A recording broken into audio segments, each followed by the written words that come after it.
Ռիկոթի 4 շերտանոց արագընթաց մայրուղու արևելք-արևմուտք ուղղությամբ մնացած 4 կիլոմետր հատվածում 2 գոտիների կառուցումն ավարտվել է և արդեն բացվել է երթևեկության համար։ Այս մասին տեղեկություն է տարածում ենթակառուցվածքների նախարարությունը։ Գործակալության տվյալներով 2 ուղղություններով երթևեկությունը ժամանակավորապես կանցնի նոր 2 գոտիների։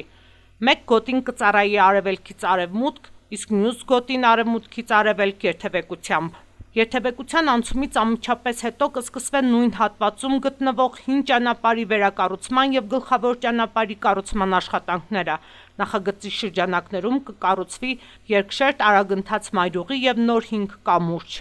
Աշխատանքների ավարտից հետո Ռիկոթի 52 կիլոմետր երկարությամբ մայրուղին լիովին բաց կլինի մեքենաների համար, ինչը զգալիորեն կբարելավի երթևեկությունը։ Նշենք, որ նոր ճանապարհը կառուցվել է միջազգային ճանապարհային անվտանգության չափանիշներին համապատասխան և հագեցված է ճանապարհային լուսավորության համակարգով։ Ընդհանուր առմամբ, նոր Ռիկոթի մայրուղու 96%-ն արդեն օգտագործվում է մեքենաների կողմից։